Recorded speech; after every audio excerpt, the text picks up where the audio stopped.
From Washington, the McLaughlin Group, the American original. For over 3 decades, the sharpest minds, best sources, hardest talk. Issue 1, FDA vapes. E-cigarettes are battery-operated devices that use a mix of nicotine and other chemicals to produce inhalable vapor. The Food and Drug Administration, FDA, has just announced new regulations on e-cigarettes, as well as cigars and hookah pipes, affecting underage buyers, manufacturing, marketing, and ingredient labeling. Protection from the dangers of tobacco and nicotine addiction is a public health priority, but the FDA has not banned selling designs or flavored e-cigarettes that are attractive to kids, like Hello Kitty Tutti Frutti, Bugs Bunny Cotton Candy, or Gummy Bears Vapors. High schoolers vaping e-cigarettes increased usage by, get this, 900% between 2011 and 2015. Proponents of e-cigarettes say the regulations will increase purchase costs, thus discouraging those looking to quit addiction to traditional cigarettes. Also, that there is evidence that e-cigarettes are 95% less harmful than combustible cigarettes. Question, is this good news, Pat Buchanan? You know, John, take a look at progress. When I was in high school, we were 13, 14 years old. Almost everybody smoked cigarettes then. You had a smoking lounge. The annual meeting at Gonzaga High School is known as the Smoker. And so Jesuit High School. Jesuit High School right down the street. But the point here is, look, clearly this is a health hazard. Smoking is directly related to cancer and emphysema and heart disease and to shortened life and all the rest of it. And the country ought to be given enormous amounts of information about this. And e-cigarettes, which Clarence is into, it's his rotten habit, and he'll produce one. I mean, you ought to get all the information you can, but at some point, the government's got to step back and say, here it is. This is as far as we go. Now you're mature, even young people, you're mature. It's up to you in a free society to decide. And I guess the government stepped in to interrupt the smokers' lounge that you grew up in, and I think that was entirely appropriate. E-cigarettes perform a useful function for people who are smokers because they are less lethal than tobacco, but kids buy them and they contain nicotine. So you're creating a generation of kids who are going to be addicted to nicotine and probably will graduate to smoking tobacco. Also, who's making these e-cigarettes? The tobacco companies are making them. They've diversified their product, and I think it's entirely appropriate for the FDA to step in with some regulations here. How many lives a year are lost by smoking? We addressed that. Yeah. 480,000 according to the CDC. And I appreciate you giving me prior guidance on that statistic. How many were lost last year? How many? 480,000. That many last and year? And then what the other statistic is 156 billion in productivity losses. Mm-hmm. So I'm grateful that one time the testing of the boy I got a hand up. But I think that the question, look, you do not want a situation in which young teenagers are smoking nicotine. That's not good. So in some degree, yes, it's important that the FDA comes in and puts more restrictions in terms of you have to be 18 to buy it. My concern, though, on the flip side is that if you see the productivity, the productivity impact that this will have in terms of increasing costs on the production, means that for the vast majority of older users, it's going to become more expensive. And also things like packaging, specific requirements, those regulations, those impose costs, but they also, I think, put that sort of punitive impact in terms of the industry developing a product and impinging on free choices of individuals. I think there's a more balanced approach could have been taken, but I think unfortunately the FDA has gone fully to one side. So should there be, hold on for a minute, Clarence. Sure. Do we need to ban television advertising on e-cigarettes? I think it already, well, no, I can't say it already is, because I have seen some advertising for it on television, not nearly as much as I used to see of cigarette advertising. But I agree that It's fine with me to ban them for young people, under age 18. Something like 85% of smokers start when they were teenagers, like I did. What you're referring to. What troubles me, of course, is that you've got a lot of kids who've never smoked before, but they're vaping because it's a craze. And we don't really know how many of them are going to stay with it long enough to be addicted to nicotine, because that's my trouble now. I'm not smoking anymore, but I'm still addicted to nicotine. That's why I'll go and pull out nicotine gum or these vape But sticks. it's a tragic figure, but you talk about the enormous amounts of money lost from early deaths and all the rest of it. And all of us have had friends who died of cancer or heart disease or something directly related to 2 packs a day most of their lives. But the truth is, folks who die young, quite frankly, die less expensively to society than folks who live 80 or 90 and are on Medicare all those years afterwards. So I think the economic numbers, are about how much it costs society, are a little phony. You want to go before the death panels and make the case that it's better to have people smoking because it will save money? That's a kind of a poor argument to make I'm here. just saying the total cost. Yeah. We're all going to die, and if Yeah. you die at 90, the last 6 months of your life's going to cost society a lot more than folks dying at 50. That is not an appealing argument for I know even the it- tobacco it industry to is not. make. I'm going to take it to the next step and kill off the rest of the panel so that my costs will be reduced. Let's make sure we hit everybody and everybody's family, okay? The new regulations for cigar makers are some 400 pages long. What impact will they have on cigar manufacturers, I ask you? It's going to make it much more expensive to buy cigars and things like that. The more regulations you put, they put it on the cost of the manufacturer, and he transfers the cost to the customer. Exactly. People who love cigars, mainly folks, probably working class folks, are going to have to pay more and more of their income for what they enjoy. Well, if you Another good reason Like to Clarence, embargo but like against Cuba. Clarence, He doesn't you stop. enjoy it, you can afford it. I mean, and No. so at some point you got to stop with the regulations. If you want less Exactly. of it, you got to tax it more, and you got to have regulations. My father Well, died then of you- cancer. He smoked cigars. But you- they're you- just as lethal You're as just cigarettes. pricing working class people out of the market where Clarence can afford his e-cigarettes. And that's what's happened, though. That's a big reason why smoking has gone down in America, because of all the taxation.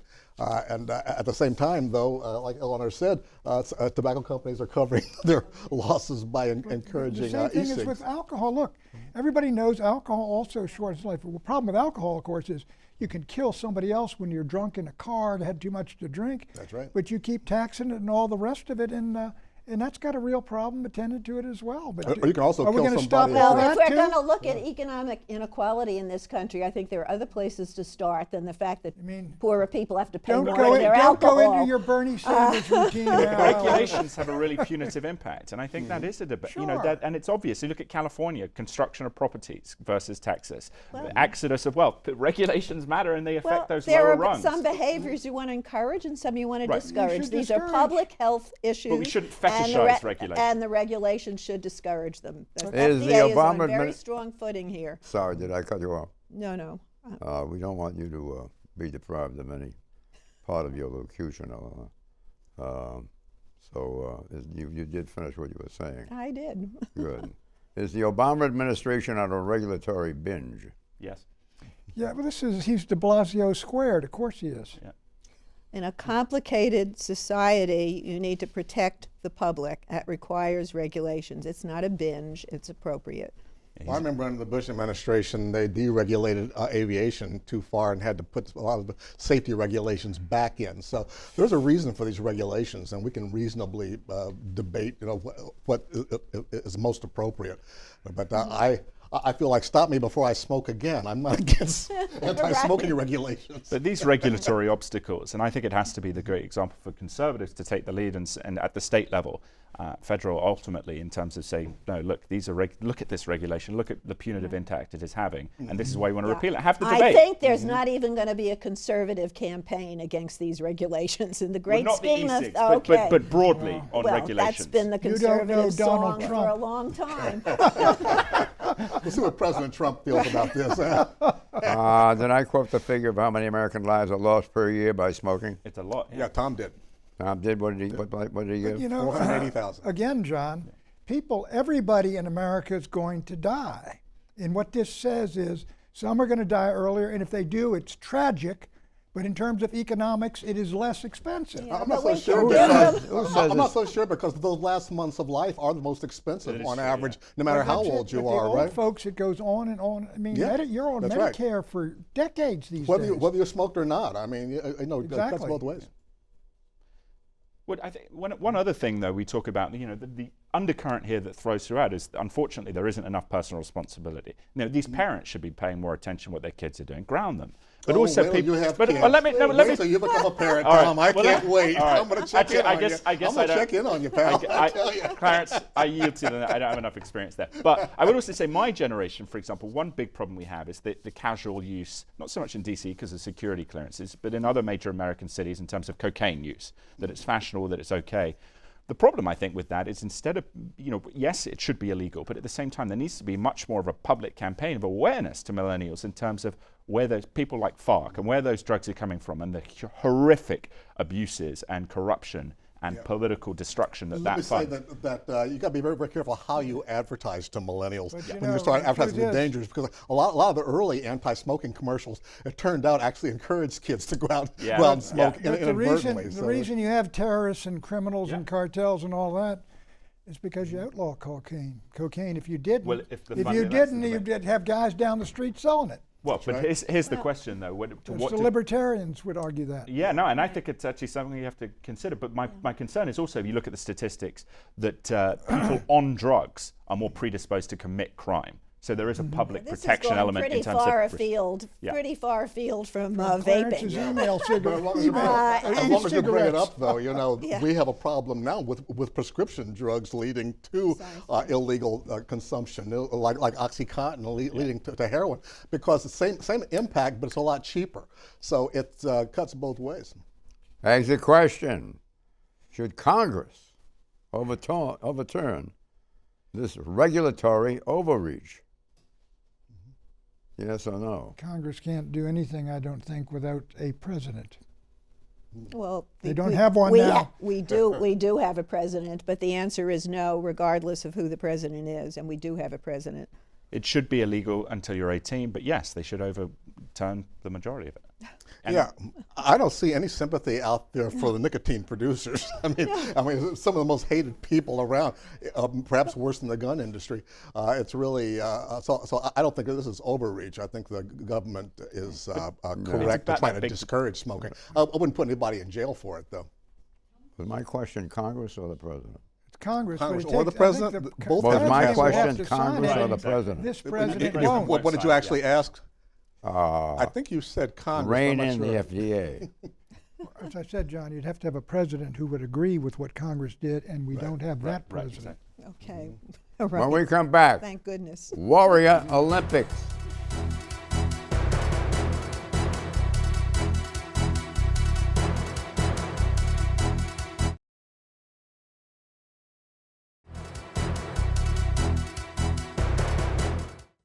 Issue 2, New York rot. I believe in the justice system in this nation and will pursue whatever remedies the system makes available. To many, it is America's beacon state, energetic, diverse, tough. But New York faces a corrosive problem, corruption. Earlier this month, former Speaker of the New York Assembly, Sheldon Silver, was sentenced to 12 years in prison after being found guilty on federal corruption charges. And Mr. Silver is only the tip of the iceberg. Investigators are also underway against two individuals with close links to Governor Andrew Cuomo and his so-called Buffalo Billion plan to revitalize the city of Buffalo. And at least 3 prosecutors, state, local, and city, are investigating New York Mayor Bill de Blasio for possible campaign finance misconduct. And note this, a number of NYPD police officers are under investigation for potential illegal sales of gun licenses. And other NYPD officers are under investigation for possibly providing favors to city residents in return for expensive gifts. Question, according to Gallup, 75% of Americans think corruption in government is widespread. Are they right? Eleanor Clift. Well, first of all, you're conflating some very different scandals in New York. Sheldon Silver was taking kickbacks for decades, and he should go to jail. Campaign finance violations concerning the mayor, that's a lot different. You could go to almost every state in this country. Clarence's home state of Illinois has had a lot of experience with state corruption. I'm shocked. Alabama today, a couple of officials are indicted. But that's not what the American people are really worked up about. What they're worked up about is the kind of corruption that you see from the governor of Michigan when you ignore a water crisis in Flint. The people are worked up when they look at a Congress that doesn't perform. They're angry at Washington. Maybe in these individual states you have some angry populations, but corruption, unfortunately, has been part of politics for a long time. I don't think it's gone up. And I would point out that President Obama has had a scandal-free 8 years. He's been an absolute role model in terms of how a public official should conduct himself. The government is corrupt. Americans believe, some, has climbed almost 10% under Barack Obama. Is that a coincidence? And then you had Bernanke's Wall Street bailout, the massive waste on subsidies like Solyndra. Anger over special interests is building. John. But you're talking about perceptions of corruption as opposed to actual corruption. There's a big difference there. John, I think a big reason why people think the government's more corrupt is because they've got more media now and more access to information, which is good. That's a result of transparency, which I would submit is actually reduced look, corruption. I mean, if you take government overall, state, federal, municipal level, it probably spends $6 trillion a year. Now, some of that money is going to get stuck to certain people's hands. Yep. I mean, that's been endemic for a long, long time. I don't think there's any worse corruption job, but I will say this. Over legislation and over regulation, take campaign finance laws. I've been in politics for years. That didn't exist back there when you had the 1960s, Kennedy, Johnson, Nixon.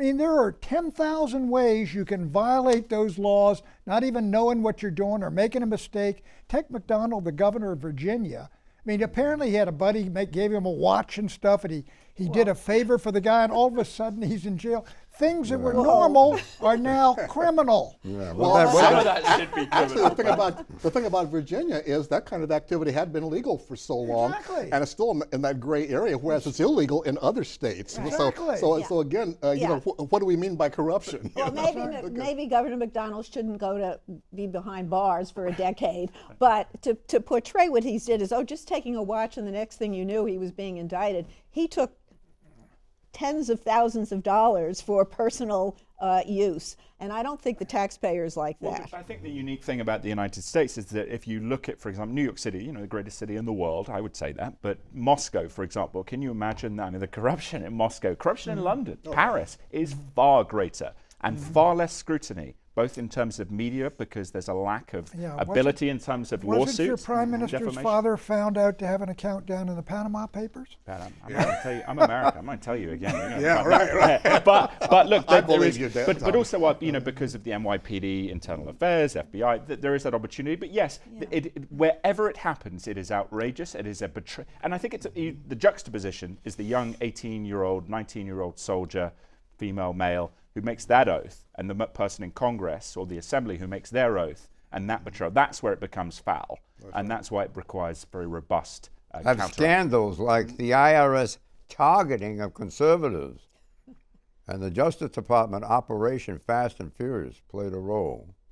That's ideological, John. That's ideological. It's a left-wing administration going after the right, and and obviously, quite frankly, when the conservatives get in, I'm sure they'll respond. Yeah, Pat, you hit on it before. When you got this much money and that much access, somebody's going to have sticky fingers, and that's why we need to have more transparency so that people can really know what's going on. Also, you mentioned media. All kinds. You've got 24-hour-a-day media. You got 10-year-olds doing research into politics and all, digging up all this stuff, putting it on the web, and all the rest of it. Yeah. And it's not twice-a-day newspaper coming out and a big investigative report. No, transparency.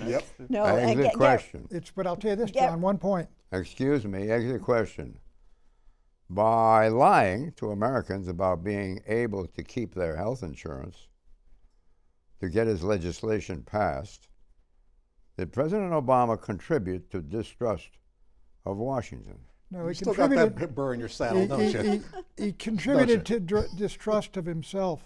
He contributed to distrust of himself, but not of government, John. But I Well, will say most this. people have kept their health insurance, and that's better than right. most of the But lying take I've heard all of this, government. take what we're talking about. I do think it explains why confidence in the whole idea of democracy is sinking rapidly. Oh, what? Well, it's not that rapid. It's been going on for a while. The president delivered on a pledge to expand health insurance for a lot of people in this country who didn't have it. There were some mistakes made along the way, yes, but the end product is historic and something that he should take Mistakes credit. were made.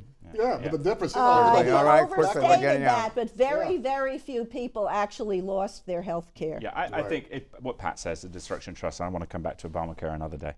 Didn't you say something to me outside in connection with this? Like the Greeks say, the fish rots from the head down. Head first. Well, I'll take it. I didn't say that. I wouldn't say he's a rotting Yeah. fish, Yeah, the president. Maybe you it's like, can't You make want to bring that back to Chicago? I thought Al Capone said that. Well, Who? Al Capone. John, In Chicago, we know corruption, man. John, like We'll a be right back with predictions.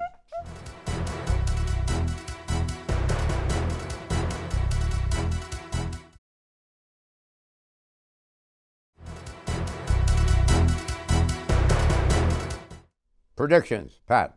the conflict between the United States and China and the Philippines over the islands in the disputed islands in the South China Sea is going to deepen, and I think it's going to come one of these days to shooting. You've given that prediction before. No, you might have not, John. You're lifting it from me? No, I don't think. I think you have.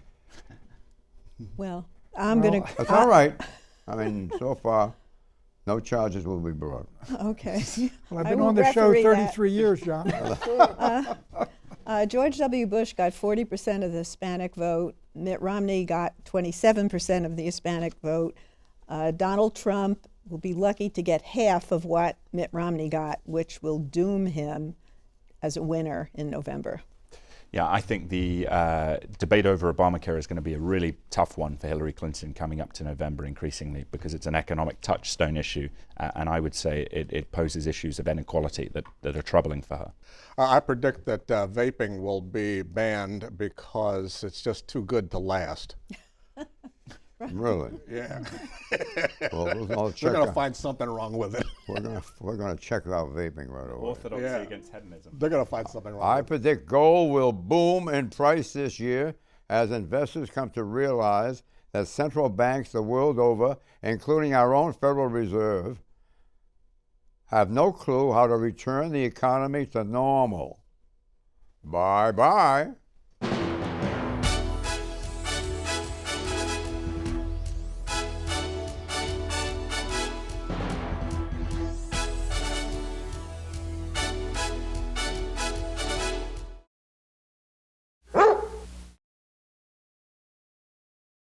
Issue 3, Warrior Olympics.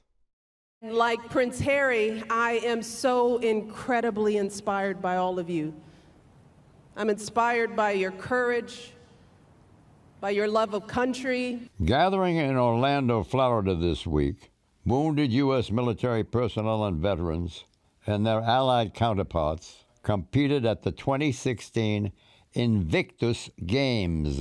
Established in 2014 by Britain's Prince Henry of Wales, also known as Prince Harry, the Invictus Games is a sporting event for wounded, sick, or ill active duty personnel and veterans. These include Paralympic track and field archery, Paralympic swimming, wheelchair basketball and tennis, and triathlon. This year, warrior athletes from 15 nations including Australia, Afghanistan, Britain, Canada, Denmark, Estonia, Iraq, and New Zealand, but the Invictus Games have another purpose alongside sporting competition, bringing attention to the challenges faced by wounded warriors and their families and to caregiving efforts to support them.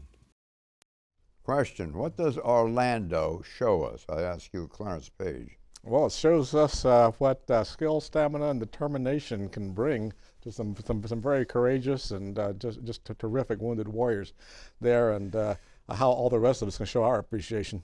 Now, I'm thinking Prince Harry's mother must be looking down from above. I mean, she was so involved in going after all the landmines and all over the in war-torn areas, and you know, Harry had a kind of a playboy reputation not so long ago. So he's really matured, and I think this is a wonderful thing he's doing.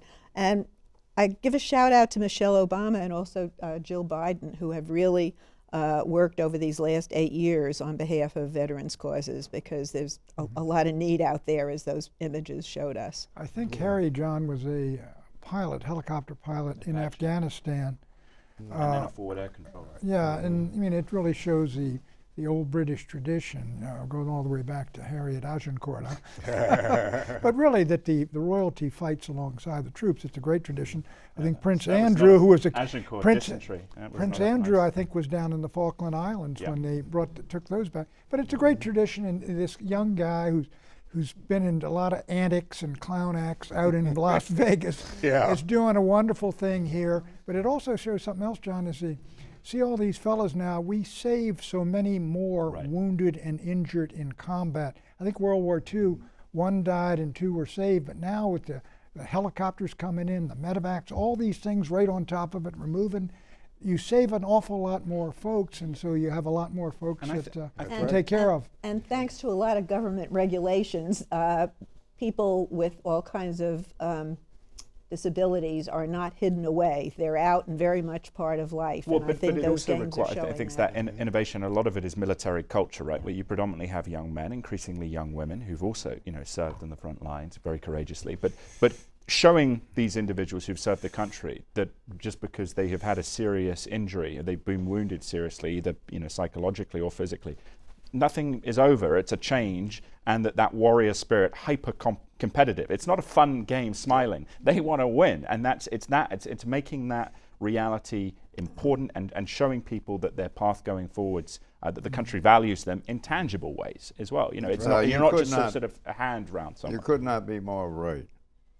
What motivated Prince Harry to become involved in the games was that after sharing a helicopter ride with 3 seriously injured soldiers returning from Afghanistan, he felt a sense of comradeship and a calling to participate in their recovery.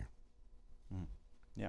I think that's why I'm sure a lot of vets admire him, because he went out there right there with them. And I think they probably also admire him for his Las Vegas antics, because I think a lot of, He's redeemed himself, I would say, after all that. With both ends of the spectrum. Yeah, exactly. It's really true, though. I used to live near Walter Reed Hospital, and every wounded warrior I've run into just wants to get back into service again. Right. That's the thing. It just doesn't stop, and that's really one of the great lessons of my life. Yeah, I've been out there and I know what you're talking about. Ask the question, do the Invictus Games achieve their purpose? Yes or no, quickly? Sure. Oh, yes, yes. Absolutely. Keep going. That's right. Keep doing it. Definitely.